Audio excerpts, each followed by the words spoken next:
What if changing your life didn't require extreme workouts or expensive gym memberships? What if all it took was walking 10,000 steps? That was the daily goal. No shortcuts, no excuses, just consistent movement. Every morning, every evening, whenever I could fit it in, I made it happen. For 30 days, single effort, repeated daily. Even when I was tired, busy, or just not in the mood, that's what I did.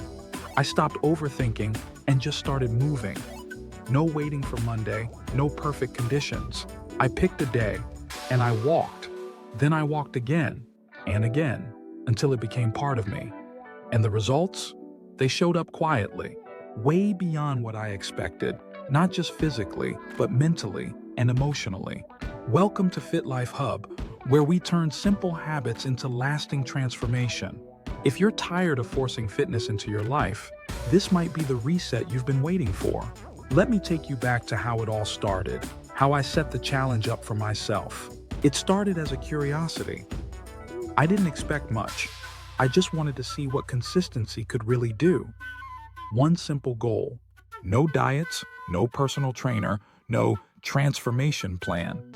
Just me, a step tracker app, and a commitment. 10,000 steps. I made it a non-negotiable part of my day.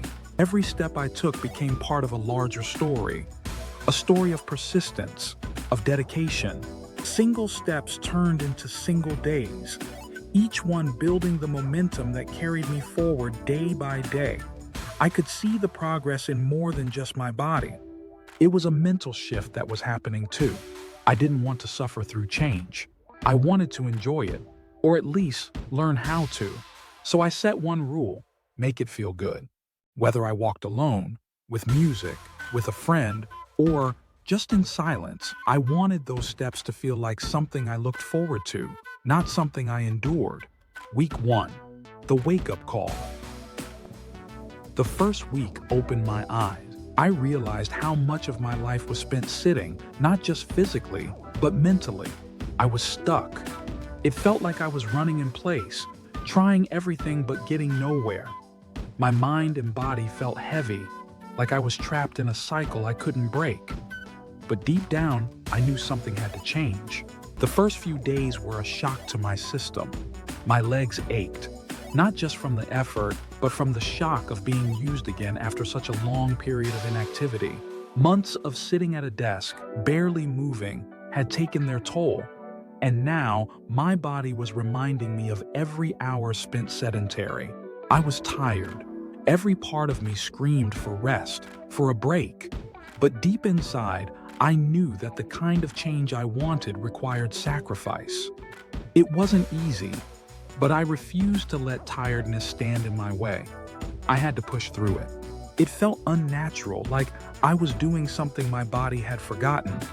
And yet, strangely right. There was a discomfort to it, sure, but the kind that pushes you, the kind that tells you you're finally stepping out of your comfort zone.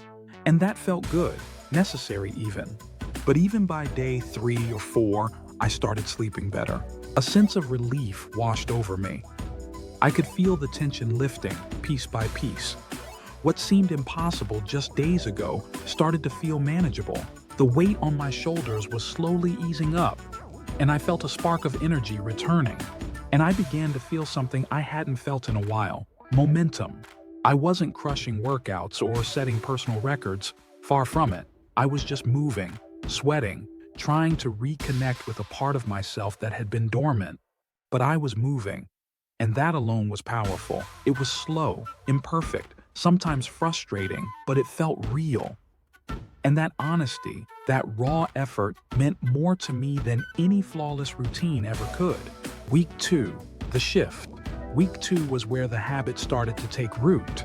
My body began adapting. The soreness didn't disappear overnight, but each day felt a little less like resistance and a little more like progress. Muscles remembered movements they hadn't done in ages, and I started to feel grounded again. I moved without thinking. What started as a conscious effort slowly became instinct. My body craved motion, small stretches, shifting my weight, standing up more often. as if it was finally waking up. I'd walk during calls. What used to be idle time became an opportunity to move, pacing around the room with a sense of purpose, letting motion accompany my thoughts, as if walking helped me think more clearly. During breaks, I stopped scrolling mindlessly and started stepping outside, breathing in fresh air, even if just for a few minutes. Those small moments began to feel like victories, quiet, simple wins that built something greater over time. While listening to podcasts or just clearing my head, and then something clicked. It wasn't dramatic or sudden, just a quiet realization that maybe I didn't have to overhaul everything at once. Just shift, adjust, build slowly, one choice at a time. If I'm already moving, maybe I can be a bit more mindful about what I eat too. It felt like a natural extension, not a restriction. I wasn't dieting, just respecting the process. A desire to support the change, not sabotage it. Swapping out soda, not as some grand sacrifice, but as a quiet shift. Water, tea, anything that didn't leave me feeling sluggish or wired. It felt like I was giving my body something it actually wanted. Choosing real food over ultra-processed. Meals with ingredients I could name. Things that grew, that were made with care, not manufactured. I started craving simplicity, not perfection, just something that felt honest. Not out of guilt, but because it just felt right. There was no shame, no pressure, just a growing sense of alignment, like my choices were finally supporting me instead of holding me back. For the first time in a long time, I wasn't battling my body. I wasn't punishing it or trying to fix it. I was listening, paying attention to what it needed, not what I thought it should look like. I was working with it, moving in sync, building trust again, day by day. And that changed everything. Week 3, where it all changes. Week 3 was the breakthrough. Not because everything suddenly became easy, but because something shifted. The effort started to feel natural, like a part of who I was becoming, not something I was forcing. The physical changes were visible, subtle at first, but undeniable. The mirror didn't lie, and neither did the way my clothes started fitting. Clothes fit better, not just around the waist or shoulders, but in the way I felt when I put them on. More confident, more comfortable in my own skin. I moved lighter, as if a weight, both physical and mental, had started to lift. My steps felt easier, my body more responsive. You could feel the difference in how I walked, how I stood, even how I carried myself. It wasn't just posture, it was presence. I showed up differently, more sure of myself, more rooted. But the biggest shift, it wasn't something you could measure or see. It was what I felt inside. I started to love the walks. They became more than steps on a counter. They were moments of peace, time carved out for me, by me. Some days I'd walk alone with my thoughts, meditating through movement. Other days I'd walk with my partner, side by side, no rush, no pressure, just us, moving together through the quiet. We'd talk, dream, decompress, conversations we didn't know we needed, laughter, long silences that felt full instead of empty.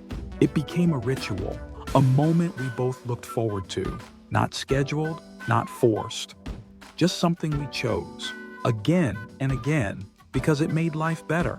10,000 steps wasn't just exercise anymore. It was freedom, rhythm, a daily reminder that I was alive and in motion. It was connection to each other, to the world, but most importantly, to myself. For the first time in a long time, I felt present, not distracted, not chasing something, just here, fully in the moment. And here's the truth, the kind that sticks with you once you feel it in your bones. It's not about quick fixes or empty motivation. It's about finding something real that keeps you coming back. If you don't enjoy the process, you won't stick with it, no matter how strong the goal, because willpower fades, but joy sustains. But if you learn to shape it into something you enjoy, That's when it becomes part of your life. Not a task, a lifestyle. Week 4, owning the habit. By week 4, I didn't need motivation. Walking became who I was. It gave structure to my day, focus to my thoughts, and rhythm to my energy. I used walks to reflect, to plan, to process stress. It became my therapy. I wasn't fitting in a workout. I was building a mindset. The crazy part? The more I walked, the less I needed willpower, because I started to genuinely love the way it made me feel. What I learned: walking 10,000 steps a day won't turn you into an athlete overnight, but it will turn you into someone who shows up for their body, their mind, and their life. The results aren't just in the mirror. They're in your energy, your posture, your choices, in the way you talk to yourself, in how you handle hard days. You don't have to force transformation, but you do have to make room for it and let it grow in a way that fits you. Movement should never be punishment. It should be permission to feel, to heal, to be fully present. If you're thinking of trying it, do it. Don't wait for the perfect moment. Just lace up your shoes, step outside, and take that first walk. Make it yours. Find what sparks your joy, what fits your rhythm, and what feels authentic to you, not what others say you should do. Make it fun. Because when you enjoy the journey, every step becomes a celebration, not a chore. Make it meaningful. Let it be more than just a habit, a way to honor yourself, your goals, and the life you want to build. And if you can, bring someone with you, because the journey's even better when you walk it together. Now that you've discovered the process and what it can do for you, drop a comment. Are you starting today? Want more challenges like this? Hit that like button, subscribe, and turn on notifications. This is FitLife Hub, where small steps lead to big changes. I'll see you in the next one.